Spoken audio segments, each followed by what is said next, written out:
50 Cent just woke up something in King Harris that got everyone tweaking. Lil Bro hopped on live and went nuclear. Want to say something about my mama? Your mama dead as your mama dead as go dig her up. Then Boosie pulled up with the smoke. But man, when you start talking about people's deceased parents, you crossing a line that's hard to come back from. But King and T are not ready for what Boosie said after that. Let's get into it.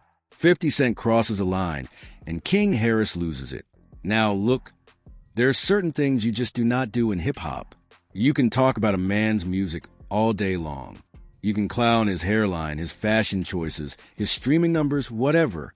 That is all fair game. That is part of the culture. But there is one rule that has existed since the very beginning of this rap stuff. A rule that even the most reckless, most disrespectful figures in the game have historically understood. And that rule is simple. You do not bring a man's family into it. You do not go after somebody's wife. You do not go after somebody's mama.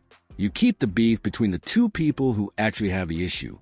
But on February 22nd, 20126, Curtis 50 Cent Jackson decided he was going to break that rule in the most public way imaginable. And the fallout from that decision has turned into one of the wildest, most personal, and most uncomfortable beefs the hip-hop world has seen in a very long time. Here's what happened. 50 Cent and T.I. had been going back and forth about Razoo's battles and snitch allegations for weeks at that point. The tension was real, but it was still within the bounds of normal rap beef territory. Two grown men talking slick on the internet. Nothing that had not been seen 1,000 times before. But then 50 Cent took to Instagram and posted an unflattering photo of T.I.'s wife, Tama Tiny Harris, captioning it in a way that was clearly meant to humiliate her in front of his millions of followers. He was basically telling her to stay out of grown folks' business. But the way he did it was straight up disrespectful. It was not a subliminal. It was not a subtle jab. It was a direct attack on a woman who had nothing to do with the beef between him and her husband. And that is the moment when everything went sideways because T and Tiny's 21-year-old son, King Harris, saw that post and absolutely lost it. He did not wait for his pops to handle it. He did not wait for a family meeting or a strategic conversation about how to respond. He went straight to Instagram Live and let 50 Cent have it in a way that made the entire internet stop scrolling and pay attention. Want to say something about my mama? Your mama dead as your mama dead as go dig her up. And just like that, King Harris took this beef to a place that nobody was prepared for. He went straight for 50 Cent's deepest wound. He was talking about Sabrina Jackson, 50 Cent's mother, who died tragically in a house fire when 50 was only 8 years old. That is not just a sore spot for 50. That is a defining trauma of his life, and King Harris aimed directly at it without a second thought. But the young boy from the A was far from done. He kept that same energy going with zero signs of letting up. Post a picture of your mama. She dead. Pay respect. Stop playing with my mama. Playing like that, going like that. There was no filter on this young man at all. This was raw, uncut fury pouring out of him on a live stream where thousands of people were watching in real time. He was telling 50 that if you want to play the picture game and post somebody's mama online, then post your own mama. Except you cannot because she is not here anymore. That is the kind of thing that makes a room go silent. That is the kind of thing that changes a beef forever. How y'all raised? I'm not raised like that. I don't go. I'm not going back, my mom. I'm not going. King kept driving that one point home over and over again, that his upbringing would not allow him to just sit back and let somebody disrespect a woman who brought him into this world. He was raised by Tip. He was raised different, and he wanted the whole world to know that. So tell your dad mama dig her up and post a picture that looked better than my mother. That was a straight-up warning shot. King was letting 50 and anybody affiliated with him know that they had fumbled badly by bringing this kind of energy to the Harris family's doorstep. And King did not stop at that. He went after the one thing everybody in hip-hop knows is 50 Cent's other major vulnerability, his relationship with his son, Maris Jackson. Straight like that. Your son don't love you. You don't got no family. That one stung because it is public knowledge that 50 and Mars have had a messy, drawn-out falling out that has played out on social media for years. King knew exactly where to twist the knife on that. You not love, You rich, but you not love. Money means nothing without no one to spend it with. Your son don't love you. King was basically telling the whole internet that all of 50 Cent's money, all of his success, all of his business ventures and TV shows and movie deals do not mean anything when you go home to an empty house with no family around you. That is a different level of disrespect right there. That is not just bars. That is personal warfare. And then King brought it back to his own foundation. He made it real clear where he comes from and why he moves the way he moves. I don't play by my mama at the end. I don't play by my mama. I'm raised. __. I wasn't raised by y'all father. My dad is tip-temp. That's how I'm raised. I don't play like this. King Harris was not just talking reckless on lives either. On February 24th, 2026, the young actually went to the studio, recorded a whole diss track, and dropped on all major streaming platforms under the title Made Man. The music video was filmed in a parking garage full of foreign whips. King decked out in a red hoodie and beanie, delivering bars like, "Speaking on my mama, I tell Chaz, ring the alarm, probably cross his legs and fold his arms." He was standing on every single word. He even dug up an old NSFW photo of 50 Cent holding what appeared to be an adult toy, posted on his story, and hashtag no AI to make it crystal clear the picture was authentic. King Harris had gone full scorched earth. No chill, no retreat, no surrender, and the internet was eating every second of it up. Boosie OBLITERATES breaks down the whole situation. Now, when something this wild goes down in hip-hop, everybody has an opinion. Your favorite rapper has an opinion. Your barber has an opinion. The dude at the gas station who still wears foo has an opinion. But there are certain voices in this culture that carry more weight than others. And one of the voices that people were most eager to hear from was Boosie Badass. Because Boosie is not your regular internet commentator chasing clicks and engagement. This is a man who has been to the trenches for real. A man who did hard time in the Louisiana penitentiary system. A man who has lived by the street code his entire life, and who has never once hesitated to tell you exactly how he feels about a situation regardless of who it might offend. So when Bowie sat down and addressed the King Harris and 50 Cent situation, the whole culture leaned in to listen, and the first thing Bowie did was acknowledge the root of King's anger. He did not dismiss the kid. He did not call him a fool. He understood the emotion driving the whole thing. First off, you gotta understand where King coming from. That's his mama, man. Simple as that. In the hood, in the suburbs, in any household where people actually love each other, your mama is sacred ground. That is not up for debate. That is not a conversation. And Boosie recognized that this whole situation started because somebody decided to violate that sacred ground. You can't be out here playing with a man mama and think it's just going to be rappers rapping. That is the realest thing that has been said about this entire beef. Boosie was making it plain that when you cross the family line, you are no longer in the world of entertainment. You are in something much more personal and much more dangerous. The rules of rap beef do not apply anymore. Now you are dealing with blood, and blood responds differently than business. King of why? He got that fire in it, and he let it be known he ain't going for none of that. Boosie respected King's backbone. He gave him credit for having the courage to stand up for his people. But then the tone shifted because while Boosie understood the why, he could not co-sign the how. You got 50 Cent posting pictures of Tiny on his Instagram, trolling her. Boosie put the blame where it belonged first. 50 Cent started this by dragging Tiny into a beef that had nothing to do with her. He lit the match, telling people to keep his name out their mouth. 50 been a menace on the internet since the internet started, and Boosie kept it a 100th about what everybody already knows.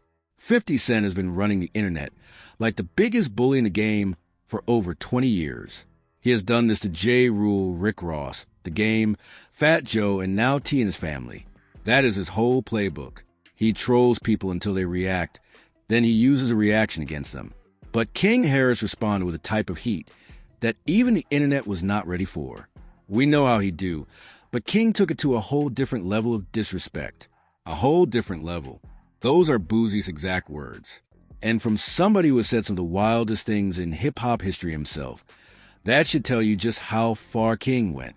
Because he felt like 50 was trying to play his mama like she wasn't a legend. King was riding for his mama's legacy. He was making sure the world knew Tiny Harris is not somebody you get to clown on for likes. But in the process of defending that legacy, he crossed a line that even Boosie, a man who has seen just about everything, thought was too heavy.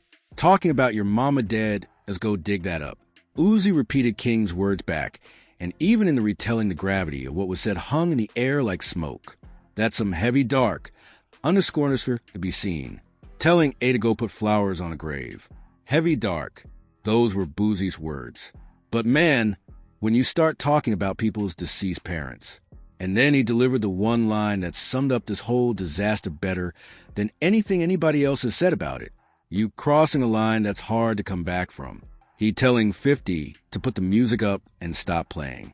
That is the truth that the whole culture needed to hear somebody say out loud. There's a line.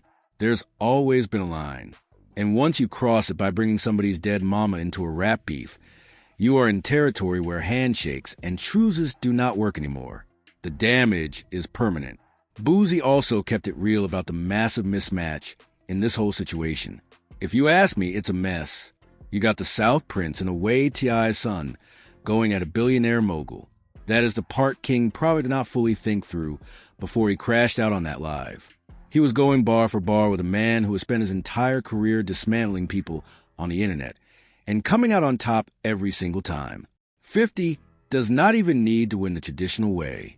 He just needs to turn you into a meme, and he has been doing that since before King was old enough to hold a phone. But Bowie was not just warning King about 50 Cent's social media game. He was warning him about real-world consequences. Bowie straight up said that if King kept moving the way he was moving, prison time was inevitable, and he was not being dramatic about it. He drew a direct comparison to his own son, Tootie Raw, saying he had already told his boy's mama, and his boy's grandmama that the same reckless behavior leads to the same locked-up outcome. That is not commentary. That is a warning from somebody who's been behind the wall and seen what happens when Mouse right checks that reality caches. And the situation got even messier because Boosie's own son, Tootie Raw, jumped into the beef, posting threats directly at King Harris and warning him to stay in his lane. King Harris, being who he is, was absolutely not about to let that slide either. He fired back at Boosie himself, questioning his credibility and asking who gave him the authority to check anybody. Just like that, the beef had sprouted a whole new branch with Boosie's camp caught up in crossfire, too. And here is what makes Boosie's involvement even more complicated. Boosie is not exactly writing for T.I. behind closed doors. In past interviews, Boosie himself has accused T.I. of cooperating with law enforcement to get reduced charges, calling it what the streets call it. He said he had paperwork and everything. So, when Boosie speaks on the situation, he is not some neutral referee with no skin in the game. He has his own smoke with T.I. on the snitching issue, but still believes 50 Cent took things way too far by dragging family into the equation. That duality is what makes Boosie's take hit different. He can hold everybody accountable while still understanding where each side is coming from, the Razoo's backstory, and the culture's reaction.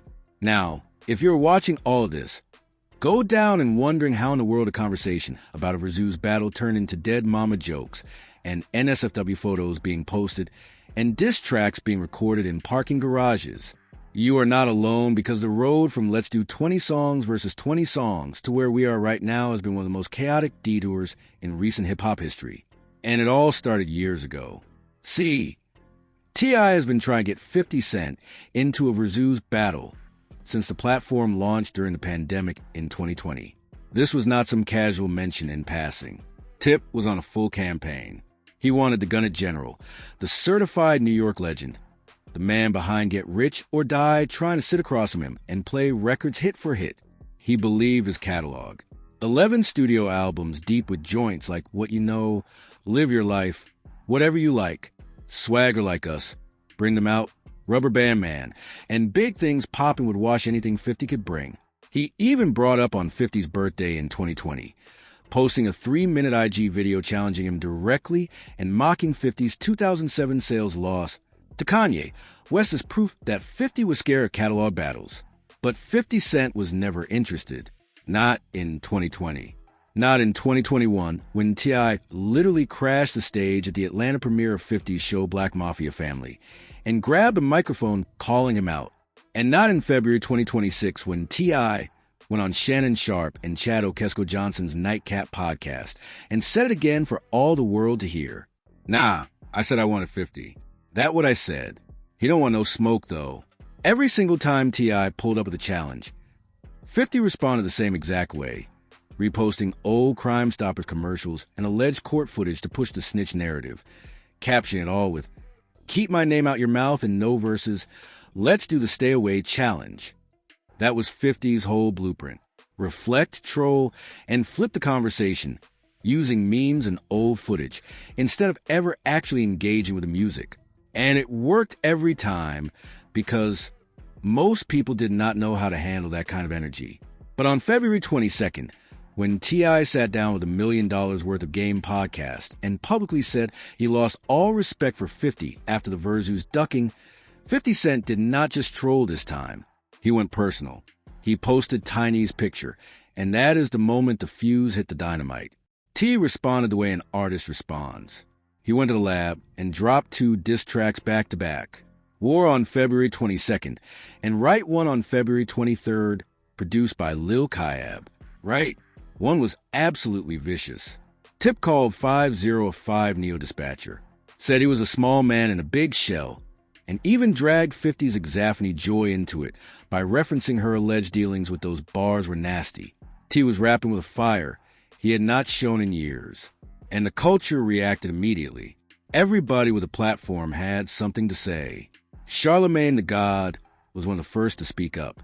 He put the blame on 50 Cent, saying T was never disrespectful to begin with, and that 50 got personal, felt away for no real reason. And someone else on the podcast made the point that kept coming up in every conversation about this beef. Honestly, what has wife got to do with anything, the family thing, it's just weird. It's them 2 brothers got a problem. It's like, all right, keep going at each other if that's what y'all going to do. And then she landed on the part that everybody in the culture felt in their gut. But the moment you bring somebody's family into it, it gets crazy. So I totally understand why King went off. You know what I mean? That's his mother. Charlemagne kept it all the way above. He said those 2 should not even be beefing and wished they could figure out like grown men. But he also made it clear he completely understood why King Harris reacted the way he did when his mama was dragged into the situation. DJ Academics had a whole different take. He was not trying to be neutral about it at all. He had the scoreboard out, and he was giving the rounds to 50 Cent. I'm going to be honest with you. I got 50. I got 540 on you right now. It's not a good look for you, brother. Academic scored the beef forward and nothing in 50's favor, arguing that T.I. kept pushing the Verzu's angle while 50 was attacking his character, which made Tip look like he was avoiding the real issues. Academics also called King's dead mama comments holy, meaning absolutely shocking, and noted the massive mismatch between a young rapper and a billionaire mogul. That take got a lot of heat from T.I. fans in the South who felt Academics was riding for 50 because of his New York bias. Joe Budden chopped it up on his podcast and gave one of the more balanced takes in the whole discussion. He said he loved the family flex and called T.I.'s diss tracks the cheat code to beating 50 Cent. Because the one thing 50 has never been able to handle is a real musical response. His trolling only works when the other person responds emotionally on social media. When somebody actually goes to the booth and drops bars, 50 does not have an answer for that. Budden also raised a red flag that everybody needed to hear. He questioned whether the beef had gone too far now that deceased family members were being invoked, saying that once you cross that line, reconciliation becomes almost impossible. Angela Ye covered the whole saga through her way up with Ye platform, keeping it mostly neutral, but highlighting some key developments. She pointed out that King wasted no time jumping in after 50 restarted the Harris family beef by posting Tiny, and she dropped an interesting piece of info that a lot of people missed. 50 Cent had actually started removing all T.I. related content from his Instagram, which looked a whole lot like backtracking to a lot of folks watching from the outside. Shannon Sharpe and Chad Okesko-Johnson, who sort of started this latest round by hosting T.I. on their Nightcap podcast, also reacted to the escalation on their show, discussing 50's tiny post, King's response, and whether this whole thing was about to turn into an actual war. They kept it mostly entertaining, but with the underlying caution that everybody was feeling. This had gone from sport to something much more serious very quickly, and that is where things stand. As of February 26, 2026, King Harris's Made Man is picking up steam on the streaming platforms.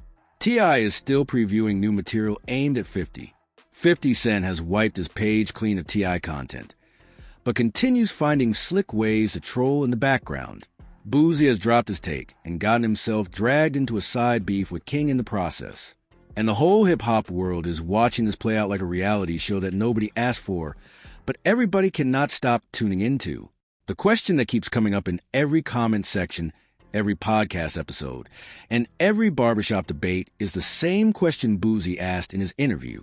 When you bring dead parents into a rap beef, when you tell a man to dig up his mother's grave, where exactly do you go from there? Because in this culture, lines get crossed all the time. Disrespect is part of the game, but there are certain lines that once you step over them, there is no walking back, no squashing over a phone call, no mutual friend brokering peace, no photo op at a charity event. The damage is done. And everybody caught up in this situation. King Harris, T, 50 Cent. And Boosie himself knows that when it comes to bringing up somebody's dead mama, there is no coming back from that. Not today, not tomorrow, not ever. Like this video. Click on the card showing on your screen for more.